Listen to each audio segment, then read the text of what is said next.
Oh no, oh no! The synths are here! Hurry, we need to defend ourselves, quick! Grab the new metal records! Grab the sweat, grab the amps, grab the pedals, hurry! Oh no, they're in and trying to bust down the doors! We will never escape! Wait, the synths, it's the Weeknd! He's here too! Oh. Hey y'all, hey! The Weeknd just released his 5th studio album in genre-defying, and all the synth vibes are here. They are attacking us. They're everywhere. Protect your ears, let's go. But first, I'll give you a short premise on the lead up to 2022's first blockbuster album. Then I'll dive right into each song and then give my verdict at the end. So let's do it and fight off some synths. He's recently coming off of his 2020 album, After Hours, which this man literally got Billboard's longest charting single, Blinding Lights, spending just in the top 5 at 43 weeks. And his huge commercial success literally led him to the perfect peak performance at the 2021 Super Bowl. Skip ahead a couple months on the charts to his November 2021 interview with Billboard about his Blinding Lights success. And in this interview, The Weeknd talks about being inspired by 80s music through the video game GTA Vice City when he played it as a kid. And now here we are with genre-defying with an even stronger commitment to this 80s retro sound. In the same Billboard interview, The Weeknd mentions genre-defying by saying the following. Picture the album being like the listener is dead, and they're stuck in this purgatory state, which I always imagined would be like being stuck in traffic, waiting to reach the light at the end of the tunnel. And while you're stuck in traffic, they got a radio station playing in the car, with the radio host guiding you to the light and helping you transition to the other side. So it could feel celebratory, could feel bleak, however you want to make it feel, but that's what the dawn is for me. So let's get killed by these synths and join The Weeknd in this genre-defying fantasy. Let's review this album track by track, and don't forget to post your faves or the ones you in the comments below. Okay, so genre-defying is the first track of the album. It's the title track and it's a conceptual track. It starts with The Weeknd singing, then all of a sudden it goes into bam, Ace Ventura, Jim Carrey. And he's a resident DJ that leads us through this whole 103.5 genre-defying experience. And it's so kitsch. I love it. It sets a perfect tone for the album, but there's cheesiness, but there's also this sort of darkness there too. Okay, next up is Gasoline, and holy shit, there's so much to say about this song. I know I just said that genre-defying obviously sets the tone, but this really sets the tone of the album. He completely changes his register. He goes so low. The Weeknd honestly sounds straight out of the 80s. He sounds like he could be like another member of The Cure or Depeche Mode or Talking Heads. It sounds just straight 80s. It's very post-punk, and I love this switch up right from the get-go. You go into this album thinking that he's gonna sing with his normal falsetto, and he goes to this weird, crazy vocal register and distortion. Ooh. And it just makes the song immediately dark. This song has been alienating fans. Some say that they just completely got turned off by the album from it. Some others say that they would have liked the switch, because the back half of the song he switches back to his falsetto. If he had started it with the song and then moved to the different register in the back, it wouldn't have been such an abrupt change. But for me, it personally works really well. I love the switch up. But honestly, I also agree with it really took me by surprise, and I kind of didn't like it at first. I think on the second listen, I was like, holy, oh my God, this is amazing. Okay, How Do I Make You Love Me? This is the first synthy song that I felt very early 2010s synthwave vibes from, and it's only in the beginning. This one's a surefire standout though. It slowly builds up to these big drops, obviously house vibes, and from this song I also got Justice vibes. This is the first song on the album that has an insane outro transition into Take My Breath. He uses these distorted like synth breathings that go in and out of each ear. It sounds like it's like a raspy robot in your head. It's amazing. It takes you right into Take My Breath, which he added like 2 minutes more. It's like over 5 minutes, 5 minutes and 40 seconds. It has huge transition periods. Honestly, when Take My Breath came out as the first single for the album, I really didn't like it that much. I kind of like was in the camp with everyone else. It sounded too similar to Blinding Lights. But this, with the outro and the intro and the big transitions, this was how it was meant to be. But you can't really market a 5 minute and 40-second song these days with streaming. With the extended time, this song really acts as the climax or the sort of pinnacle of Act 1. I will say though, if you've heard this song, it doesn't add too much, so you might not vibe with it, but I think in the context of the album, it works. Wow, okay, so the next song is Sacrifice. Sacrifice is so fun. This is the song that I felt was just like pure Michael Jackson. This is another great electro-funk song. It's another one co-produced by Swedish House Mafia. And this is another song that I literally have not stopped playing. On my first or second listen, after I hit the end of Sacrifice, I was like, this album's already so cohesive. Like, I honestly don't think I've been this wowed since To Pimp a Butterfly. So the next song is an actual interlude. It's the second interlude after Dawn FM, and it's called A Tale by Quincy, and it features Quincy Jones. Now, if you don't know Quincy Jones, he is the very prolific music industry titan, but also, more importantly, he was Ann Perkins' father.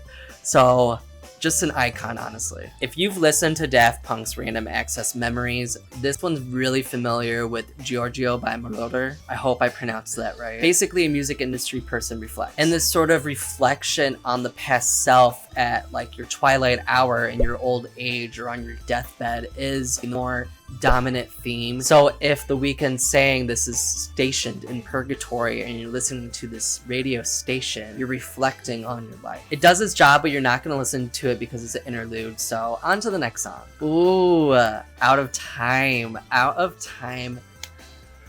Out of Time is my favorite song on the album. It gives you these very intense cruising through the summer in a city vibes. It actually samples a city pop song from 1982, but it's thrown against these destructive, reflective, sad lyrics. And again, it just like, it works. It works so well. Then DJ Jim shows up and carries us on into the next track with his sick rhymes. But Out of Time was a clear standout. Okay, so Here We Go Again, featuring Tyler, the Creator. This is his first collaboration on the album. It has this Beach Boys sample with these oohs, and it creates this top line melody that just carries this lounge aesthetic that is perfect for coming off of Out of Time. And it just makes the song so fuzzy and vibrant. But I do think it's one of the weaker songs on the album. Tyler, the Creator, is not utilized as fully as he should, but it's a bop and it'll definitely get radio play. Okay, so next song is Best Friends. This is one of the songs that feels like it could really honestly be on After Hours. It does give me very nighttimey vibes. But I love the idea of the Weeknd singing about how he just wants to step back because he knows he's gonna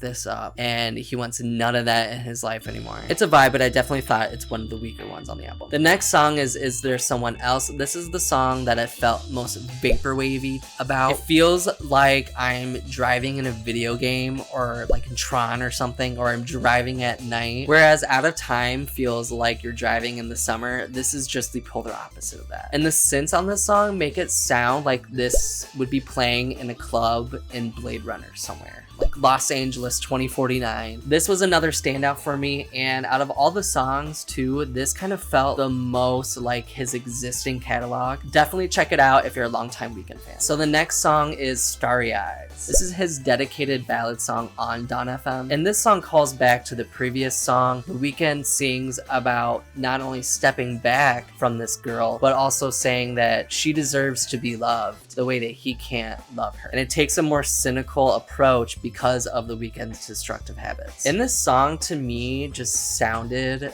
very spooky. And it is spacey with these like ping-pongy synths, but it's like spooky spacey. Spooky space. That's what he should named it. It's another bop. Okay, the next song is Every Angel Is Terrifying. So this is another interlude. It starts off so hauntingly beautiful. It literally feels like it's an angel. It feels holy, but it also carries on this sort of melancholy spookiness that I said was dominant in the previous song. Then all of a sudden, almost halfway through, it just flips its switch and turns into a cheesy 80s infomercial of this film titled Afterlife. And the whole advertisement sounds like a softcore film or like a B-movie sci-fi flick. It's really abrupt, it's really weird. I know a lot of people hate it. I don't mind it.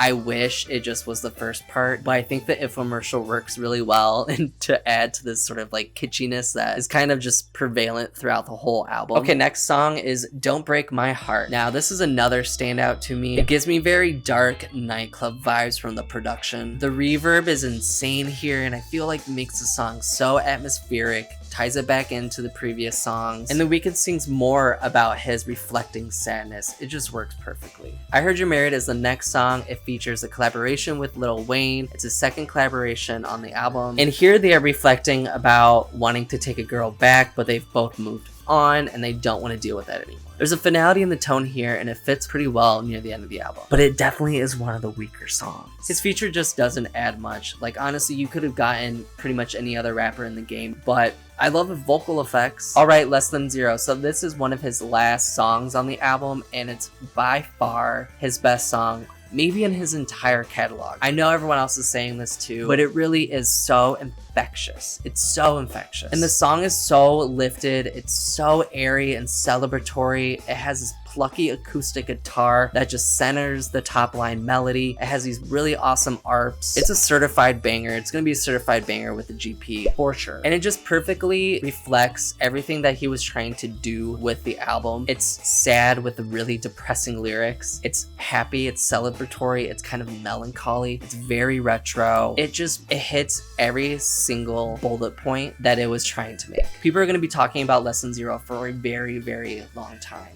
I don't know if it's going to have that kind of crazy chart run that Blinding Lights has, but I think both critically and commercially, it's going to last much longer in the cultural sphere of the Weeknd's catalog. Okay, so the last song is Phantom Regret by Jim Carrey. Now, this is the last interlude. Obviously, we started with an interlude. We're going to end with an interlude. And this is a spoken word interlude. It's DJ Jim doing his best Dr. Seuss rhymes. And now I just want to How the Grinch Stole Christmas sequel with Busta Rhymes, of course. But this spoken word poem is set against the Weeknd's like coups. And it's just so heavenly. It's so kitschy at the same time. It's an excellent closer. Obviously, you're not going to play it. It's a closer. It's an interlude. It's Jim Carrey speaking. It's somber, it's melancholy, and it's perfect for leading us into the Weeknd's third album that he's gonna release from this trilogy. He has After Hours being the first, this, Dawn FM being the second, and Untitled third coming out. So Purgatory is over and Death is here, so I cannot wait for the Weeknd's Death album. It's gonna be insane if this is the he's putting out. Oh, but he also features on this album the like and subscribe button, which you should definitely press because it helps out small creators like me. Shut the up. So my final verdict is that this is a must listen.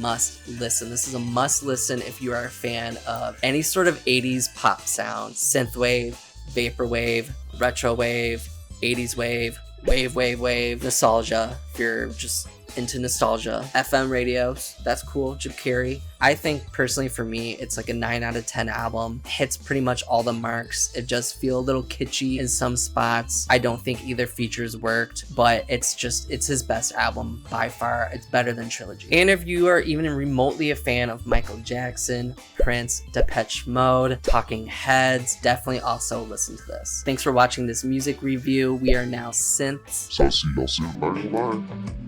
Oh.